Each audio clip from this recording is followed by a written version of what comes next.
안녕하세요. 강호준의 인사이트 시작해 보겠습니다. 자, 오늘은 역시 제약 바이오와 관련된 이야기 해드리도록 하겠고요. 그 중에서도 오스코텍이라는 종목에 대해서 설명을 드리고자 합니다. 자, 영상 시작 전에 채널 구독과 영상 좋아요 버튼 눌러주시면 감사하겠습니다. 자, 그래서 오늘 오스코텍에 대해서 얘기를 해본다 이렇게 말씀을 드렸는데, 우리가 이 종목을 왜 봐야 하는지, 그리고 기술적으로는 어떤지 이런 부분에 대해서 안내 드려보도록 하겠습니다.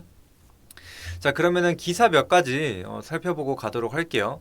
자, 먼저 오스코텍 주가 급등, 얀센, 렉나자 미 매출 목표 6.6조라는 기사가 나와 있습니다. 자, 그래서 유한양행 폐암 치료제 렉나자가 미국 식품의약국 FDA 허가를 받게 되면서 주가가 최고가를 경신하고 있다라는 내용입니다. 자, 그런데 유한양행이 렉나자 허가를 받았는데 왜 오스코텍을 봐야 하지? 이 의문점이 좀 드시는 분들도 계실 거예요. 잘 모르시는 분들은. 자, 근데 왜 봐야 하냐? 여기서 이제 설명이 나올 건데, 자, 일단은 기사 계속 이어서 읽어보도록 할게요.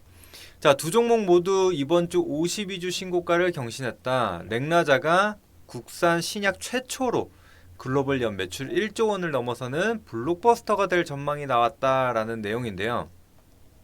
자, 일단은 유한양행은 렉나자와 이 미국 존슨앤존슨의 항암제 리브리반트를 함께 투약하는 병용요법으로서 1차 치료제로 승인을 받았다라는 내용입니다. 자, 이제 FDA 승인을 받은 한국 신약으로는 9번째고, 항암 분야에서 국내 제약사가 글로벌 빅파마의 기술 수출에 이어진 것은 첫 사례라고 합니다. 그래서 굉장히 좀 의미가 있는 신약이라고 좀 보시면 되겠죠.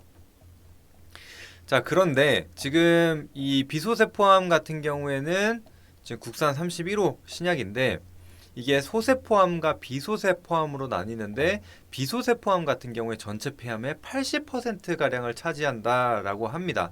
자, 그런데 지금 병역요법이지만 이 렉나자가 1차 치료제로 허가를 받았기 때문에 이 큰 시장을 어느 정도 가져갈 수 있는 지금 상황이 된 거죠. 그래서 조 단위의 매출을 좀 기대를 해볼 수 있는 그런 상황이라고 생각을 하시면 될 것 같습니다. 자, 그런데 이제 여기서 나와요. 렉나자는 국내 바이오 기업 오스코텍이 개발했고, 그래서 원 개발자가 오스코텍인 겁니다. 그래서 유한양행이 2015년 기술을 도입을 했고, 유한양행이 2018년 존슨앤존슨 자회사 얀센에 이제 1.6조 원이죠. 1.6조 원 규모의 기술 수출을 했다라는 이야기입니다. 자, 그런데 자, 얀센으로부터 약 800억 원 규모의 마일스톤을 수령하게 된다. 게다가 이제 판매하게 되면은 판매에 따른 별도의 로열티까지도 이어지는 부분이라고 보시면 되는데, 자, 여기서 얀센이 설정한 렉나자의 미국 매출 목표는 50억 달러로 6조 원이 넘는 수준이라고 합니다. 자, 그런데 여기는 다시 넘어가게 되고, 자, 일단은 그래서 여기서 이제 중요하게 봐야 될 것은 우리 오스코텍이라는 기업이, 자, 오스코텍 렉나자의 원 개발자라고 좀 보시면 되겠고, 그거를 유한양행이 2015년 이전을 받았죠.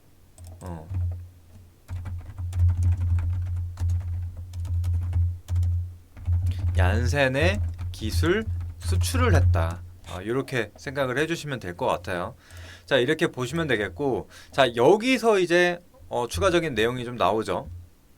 자, 뭐냐면은 렉나자 원 개발사 오스코텍이 마일스톤 수령으로 성장 날개를 달 수 있다, 이런 기대감이 같이 실리고 있다는 건데, 그 이유가 무엇이냐? 바로 마일스톤 중 40%는 오스코텍이 가져간다라는 겁니다. 그죠? 그래서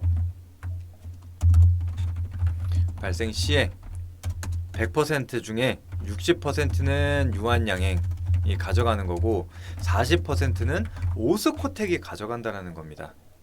이해를 하셨죠? 그렇기 때문에 지금 후발주자로 오스코텍을 같이 봐야 하는 이유인 겁니다. 자, 그래서 다시 좀 이어가 볼게요.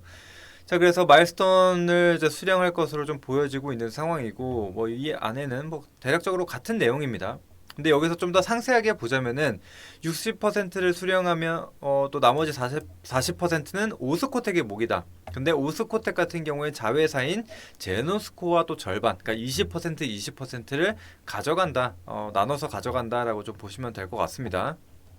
그렇게 보시면 되겠고, 또 그 안에 뭐 이제 추가적인 내용, 레이저 티닙이 글로벌 상업화의 첫 발을 디딤으로써 뭐 추가적인 이런 기대감을 실어준다, 뭐 이런 내용입니다. 그래서 아래는 뭐 따로 볼 게 없고, 자 근데 이제 그 다음, 사실 이미 이 렉나자에 대한 부분은 어떻게 보면 재료가 반영이 됐다라고 생각을 하실 수가 있어요. 그러면은 재료 소멸이 아닌가 이렇게 생각을 하실 수도 있는데, 아직은 조금 더 모멘텀이 남아 있습니다. 그거에 대해서도 좀 짚고 넘어가자면은, 자 9월 달에 두 개가 예정이 되어 있거든요. 세계 폐암 학회와 그 다음에 이 유럽 종양 학회, 요 두 가지 이벤트가 남아 있는 상황입니다. 자 여기 한번 보시면은 지금 이 유한양행의 렉나자가 이 얀센과의 병역요법이 아닌 단독요법으로서 경쟁력을 입증할 수 있을지, 요 부분이 또 중요한 거거든요. 그래서 이제 WCLC 같은 경우에는 이제 오는 7일, 그러니까 9월 7일입니다. 9월 7일에 개최가 되고, 에스모 같은 경우에는 13일부터 열리게 되는 거거든요. 그러니까 다음 달 초중순에는 이 이벤트가 진행이 되는 거죠. 그래서 기간이 많이 남은 게 아니기 때문에 이 모멘텀이 지속이 될 수 있다라는 겁니다. 그 부분은 생각해 주시면 되겠고, 자, 이것도 메모장에 같이 써드릴게요. WCLC 9월 7일 개최, 그 다음에 에스모는 아까 10 며칠이었죠? 13일 이렇게 진행이 되는데, 자 여기 보시면은 WCLC에 참가하는 국내 제약사는 유한양행과 HLB다. 근데 유한양행 같은 경우에는 자체적으로 개발한 이 렉나자의 단독요법 효과를 공개한다 라는 거예요. 그래서 병역요법 승인 받은 거와 별개로 또다시 단독요법으로, 아까는 병역요법이라고 얘기를 했죠. 그랬는데 이제 단독요법으로서 또 성과를 낼 수 있는지, 이에 대한 결과를 또 발표한다라고 합니다. 그래서 렉나자 단독요법 공개를 한다라는 것이고, 그래서 뭐 나머지는 또 HLB 관련된 내용이니까 그냥 넘어가도록 하겠고, 자 두 번째, 이제 세계 폐암 학회에서 공개를 한다라고 했는데, 이게 뭐냐면, 자 이거 좀 가려버리네요. 자 여기 보시면은 이제 병역요법에 대한 임상 결과를 또다시 이제 발표를 하는 건데, 요게 자꾸 화면을 가리네요. 왜 이러지? 자 요거를 한번 보시게 되면은, 여기서 이제 임상 3상에 대한 부분을 좀 공개를 하는 거거든요. 여기 보시면은 존슨앤존슨은 렉나자와 리브리반트 병역요법에 대한 이 결과를, 임상 3상 연구 내용을 이 에스모에서 공개를 한다라는 겁니다.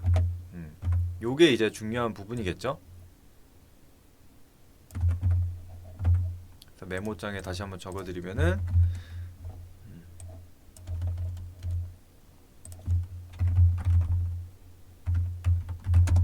이 요법에 대한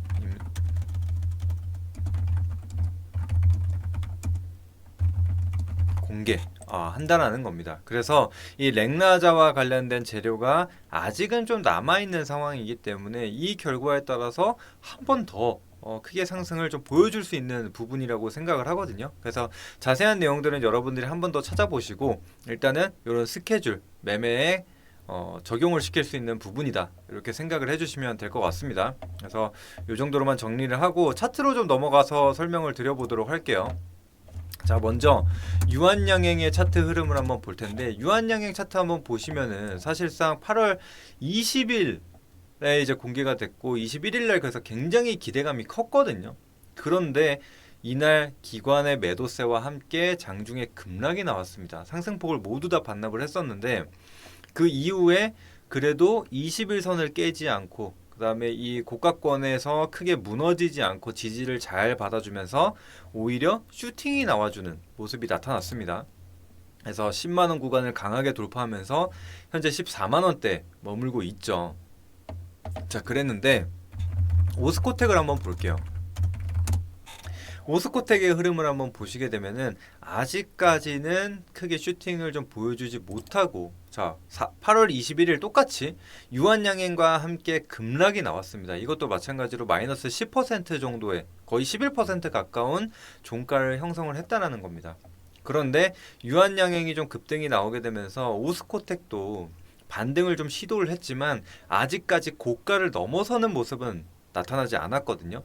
자, 그렇기 때문에 지금 제약바이오 투심 굉장히 좋죠. 여전히 제약바이오가 시장을 좀 이끌어주고, 그러니까 주도 섹터 역할을 해주고 있는 상황이고, 자, 거기에 대해서 유한양행 신고가 까지 좀 가졌기 때문에 이런 선순환 구조가 이루어지게 되면서 오스코텍도 뒤따라서 45,000원 구간을 좀 돌파할 수 있지 않을까라는 생각을 저는 해보고 있습니다. 그래서 그 이후에 지금 급락 이후에 다시금 이 8월 28일에 이 양봉과 함께 거래량이 500만 주 이상의 거래량이 한번 들어왔거든요. 그래서 새로운 손바뀜이 좀 나타날 수 있었다라고도 판단을 할 수가 있기 때문에 크게 시세가 좀 무너지지 않는다. 뭐 4만 원 혹은 3만 원 후반대에서 크게 밀리지 않는다라면 이 구간이죠. 여기 이전에 저항을 받았었던 가격, 그 다음에 돌파가 나왔었던 가격대가 대략적으로 한 38,000원 정도가 되거든요. 그래서 이 구간만 크게 깨지지 않는다면 제가 봤을 때 이 신고가 랠리를 다시 한번 트라이 할 수 있는 부분이라고 생각을 합니다. 그래서 9월 7일, 9월 13일에 또 이런 이벤트들이 있다 보니까 여기 박스권 계속적으로 움직여 주다가 뭐 호재가 나오게 되면서 돌파가 나올 수도 있고, 혹은 유한양행에서 조금 쉬어가는 흐름이 나타난다라면은 그 물량들이 또 오스코텍으로 들어올 수 있는 가능성이 있다라고 생각을 하거든요. 그래서 그런 부분들 참고하시고 봐주시면 되겠습니다. 그래서 최근 들어서는 이 고가를 경신을 해줄 때 오히려 장대 양봉들이 출현하는 경우들이 굉장히 좀 많았거든요. 그래서 45,000원 구간 돌파하면서 한번 급등이 나와주기를 같이 기대해 보시면 될 것 같습니다. 자, 오늘 내용은 이렇게 오스코텍에 대해서 좀 집중해서 정리를 한번 해봤고, 재료에 대해서도 여러분들이 한번 다시 한번 찾아보시기를 바라겠습니다. 자, 그럼 오늘 영상 여기서 마무리하도록 하겠고, 도움이 되셨다면 채널 구독과 영상 좋아요 버튼 눌러주시면 감사하겠습니다. 저는 그러면 다음에 또 좋은 내용으로 다시 찾아뵙도록 하겠습니다. 감사합니다.